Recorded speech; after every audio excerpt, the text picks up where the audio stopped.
Madam President, President Hofmansky, Mr. Prosecutor, Mr. Registrar, Your Excellencies, members of the Assembly of States Parties, observer states, international organizations, and members of civil society organizations. It is my honor to address today the Assembly of States Parties for the first time as chair of the Board of Directors of the Trust Fund for Victims.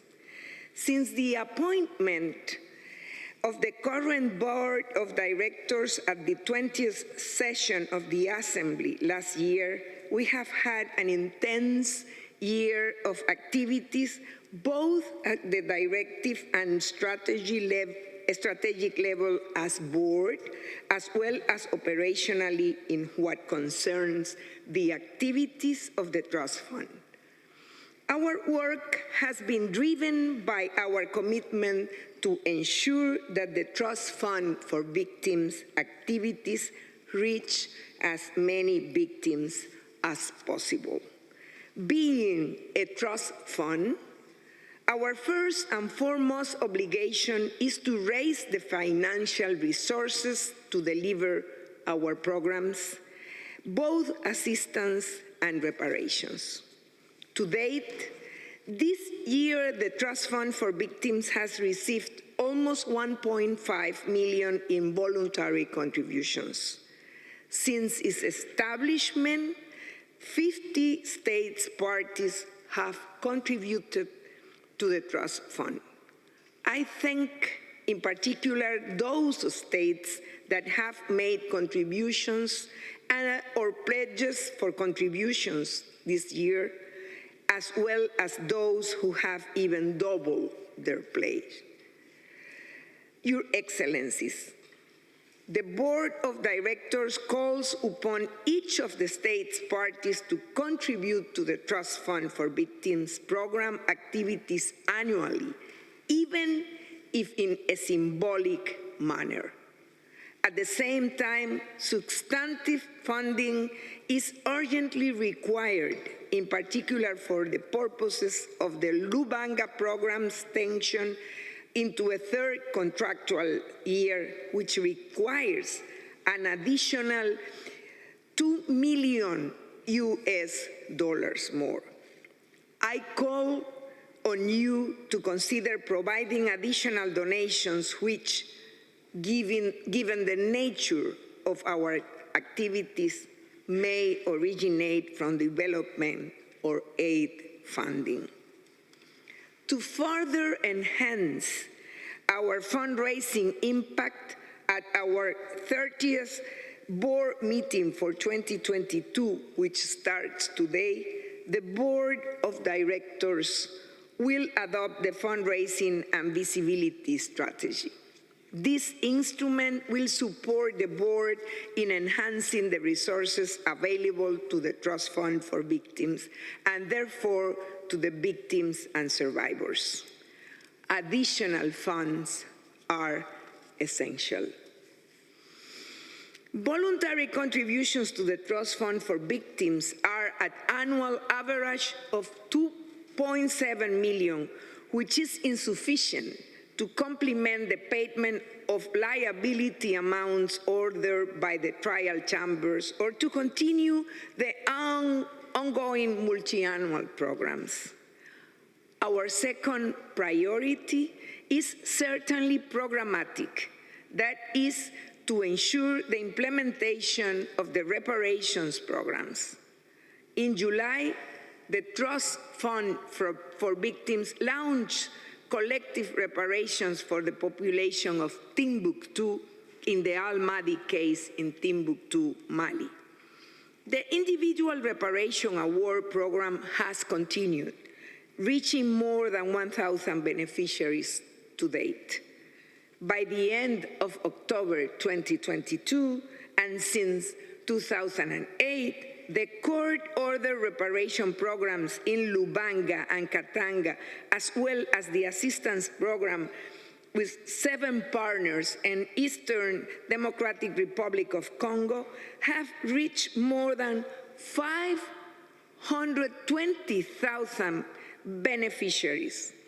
In the Katanga case, 297 beneficiaries determined by the trial chamber received individual and collective reparations, with the implementation being at a closing stage. Approximately 800 beneficiaries have been included to date in the collective service-based reparation program in the case of Lubanga. The second contractual year of this program has started this month, December 2022. A limited initial reparation program for victims in the Ntaganda case has continued throughout 2022.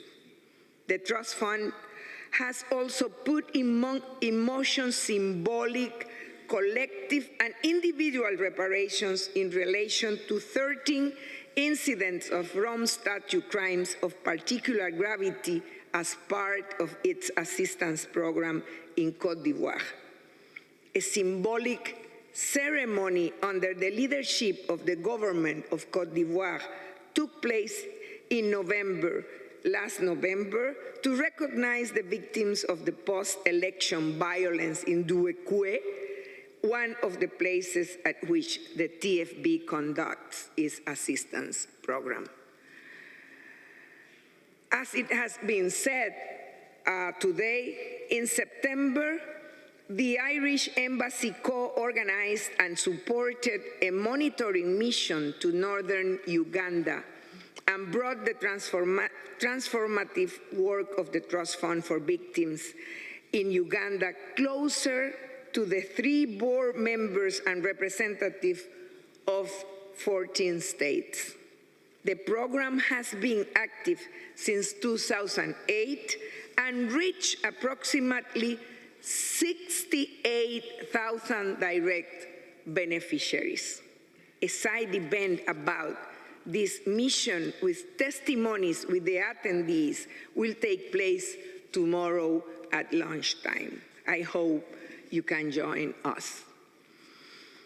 Your Excellencies, our third pillar of work is to ensure that our work is seen to be done. Over the past month, once the COVID restrictions have lifted, the Trust Fund for Victims has taken action to increase the visibility of its 3 court-ordered reparations programs and its 4 assistance programs through a number of important events and missions. These have allowed donors, states parties, and court officials to become more acquainted with the work of the fund and its implementing partners, and to evaluate its impact. In addition to transparency and accountability, the visibility feeds into fundraising efforts. We thank the donors and participants of the missions to northern Uganda and Kinshasa and Bunia in the Democratic Republic of Congo. These missions have been welcome for the transparency they have brought. States, parties, and victims call on the Trust Fund to enhance its communication. Thus, it will be essential that despite the lack of additional resources, the budget that the Assembly will approve will allow us to continue to engage with the communities, at least at the minimum level recommended by the CBF. In this regard, we seek to increase our own abilities and collaborate with court and state parties. Despite important progress, we have considerable challenges ahead. In 2020, the independent expert report made a sobering assessment of the performance of the Trust Fund for Victims, highlighting as central the need for enhanced governance, strategic approaches, and collaboration with the court. In this regard, the Board of Directors has taken essential steps to strengthen the governance of the trust fund as required by the IER report and in line with the decisions of the review mechanism. As part of the revitalization of the Secretariat of the Trust Fund, in April 2022, this board continued the leadership transition plan set out by the previous board and which has taken effect as of 1st September of this year. The Board of Directors is currently in the process of selecting the new executive director through an open and competitive recruitment process, and which benefits of the participation in the selection panel of members from the judiciary and the Office of the Prosecutor.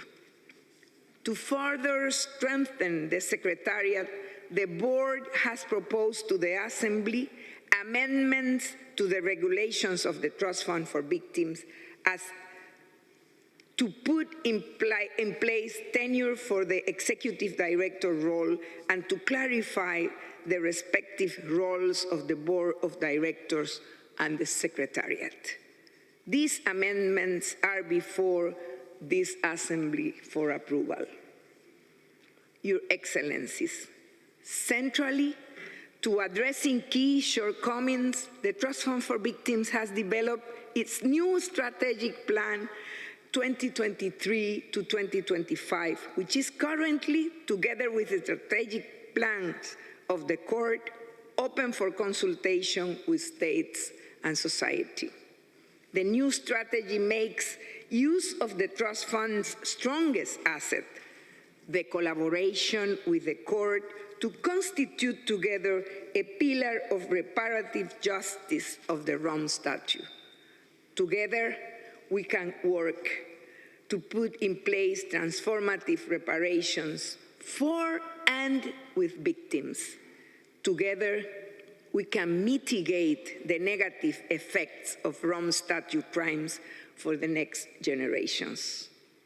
Together, we can work for peace and stability. Madam President, Your Excellencies, while presenting progress and demonstrating through this report our determination as board, I do not wish to sugarcoat the reality. All existing programs are currently running at minimum contractual values and could, with additional funding, easily reach many more beneficiaries. Also, it is essential that assistance programs be launched in all the situations under the court jurisdiction. And for this to be achieved, renewed collective action by you is essential.